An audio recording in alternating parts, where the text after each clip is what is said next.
Trevor, sometimes life feels so busy. Do you know that feeling? I do, Alicia. It's easy to get caught up in big plans and future goals. Do you ever feel like you're just waiting for a big vacation or a special event to finally feel happy? Exactly. But that means we miss the good things that happen every day, the small things. And that is what we are going to talk about today. Hello and welcome to English Audio Lab. I'm Trevor. And I'm Alicia. We are so happy you're here to learn with us. In today's lesson, we're focusing on English for small happiness, the simple, everyday moments that bring us joy. Learning how to talk about these feelings can make your English sound much more natural and personal. And stay with us because later in the episode, we'll teach you a wonderful, simple phrase that will make you sound more fluent when you share your feelings. Ooh, I'm excited for that. And if you want to feel more confident speaking English, this is the perfect time to subscribe to our channel so you never miss a lesson. All right, let's begin with a short story. I want you and our listeners to close your eyes and imagine this. Okay, my eyes are closed. Imagine it's a quiet morning. You just woke up. You're not in a hurry. The sun is shining gently through your window. That sounds nice. It feels warm and calm. You go to the kitchen and make your favorite drink. Maybe it's a hot cup of coffee or a warm cup of tea. You can smell it. I'm imagining coffee. I love the smell of coffee in the morning. You take the warm cup in your hands and you take the first sip. How does that feel, Alicia?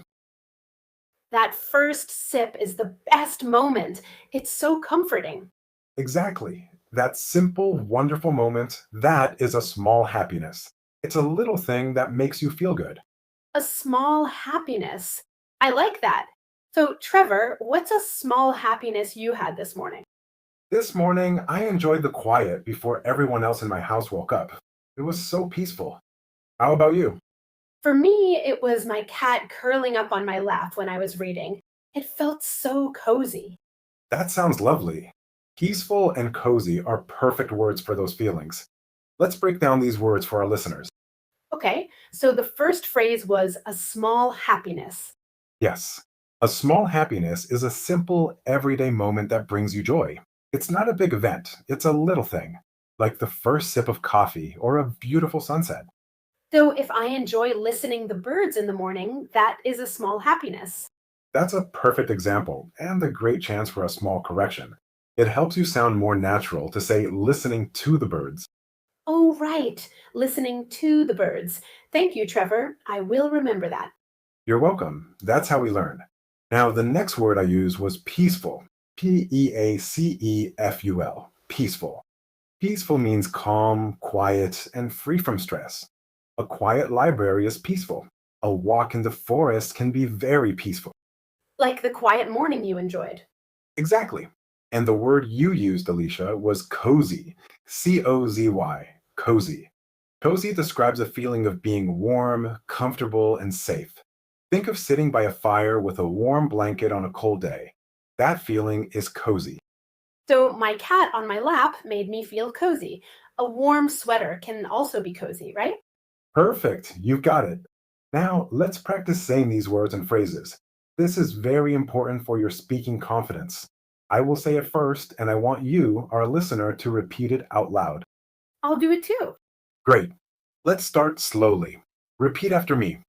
A small happiness. A small happiness. Good. Now at a natural, normal speed. A small happiness. A small happiness. Excellent. Let's do a full sentence. Slowly first.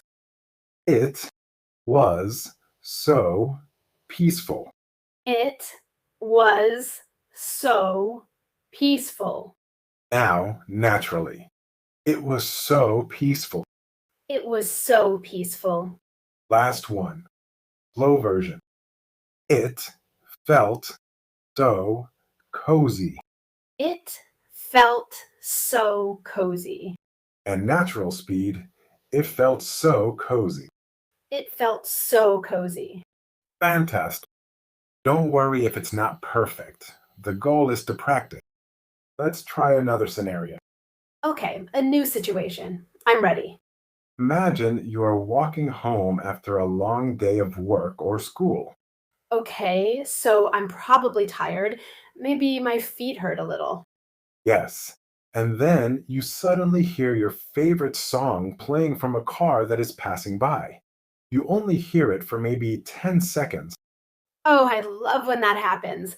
It's such a surprise. It always makes me smile. That smile, that little moment of unexpected joy. What do we call that, Alicia? It's a small happiness. Perfect. You see how it works? Small happiness is all around us. You're doing a fantastic job. And if you feel like this lesson is helping you, remember to subscribe to English Audio Lab. It helps our channel grow and helps you continue learning. Now it's your turn to speak. This is very important. I want you to think about your day so far. What was one small happiness you experienced today? It can be very simple. Okay, got one? Now I want you to complete this sentence. Please say it out loud. Today, my small happiness was Maybe you said, "Today, my small happiness was a delicious lunch," or maybe was talking to a friend. whatever it was. Great job. Let's try one more. How did that small happiness make you feel? Complete the sentence out loud. It made me feel. You could say, "It made me feel calm," or "It made me feel happy," or even "It made me feel cozy." Speaking is the best way to build confidence. Now, Alicia, remember at the beginning of the episode I said we'd teach you a special phrase? Yes, the one to make us sound more natural. I'm ready. Okay, when you talk about a small happiness, after you describe it, you can add this beautiful phrase. It's the little things that count. It's the little things that count. Oh, that sounds so lovely and wise. What does count mean here? Good question. Here, count means are important. So the phrase means the small, simple moments in life are the most important ones. I see. So I could say, "I loved watching the rain this afternoon." It's the little things that count. That is a perfect way to use it. Let's all practice saying it. Repeat after me. It's the little things that count. It's the little things that count. Here's a real life tip for you all. Try to notice one small happiness every day. And if you can, try to describe it in English. You can say it in your mind, or you can write it in a journal. That's a great idea. A happiness journal in English. You could write, "Today, my small happiness was seeing a cute dog on the street. It made me feel happy." It's the little things that count. Exactly. This simple practice will improve your vocabulary and help you feel more positive. Okay, let's summarize what we learned today. You know, Alicia, peaceful and cozy are great, but there are so many other beautiful words we can use in English to describe these feelings. Expanding our emotional vocabulary is a great way to express ourselves more clearly. We learned how to talk about small happiness in English. We learned some great words like peaceful for when things are calm and quiet. I agree. The more words we know, the better we can share our experiences. What other words are you thinking of? And cozy for when you feel warm, comfortable, and safe. And we learned the wonderful expression, "It's the little things that count." The most important lesson is to notice the simple joys around you. And now you have the English words to describe them.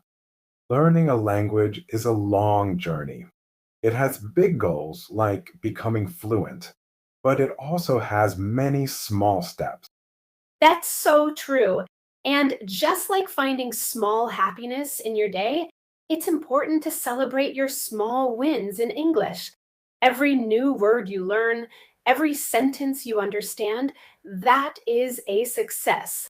Be proud of your progress. You are improving every day just by listening to this. Thank you for joining us at English Audio Lab today. We loved spending this time with you. If you enjoyed this lesson and want to continue improving your English with us, please subscribe and become part of our learning community. Keep listening, keep speaking, and we'll see you in the next episode.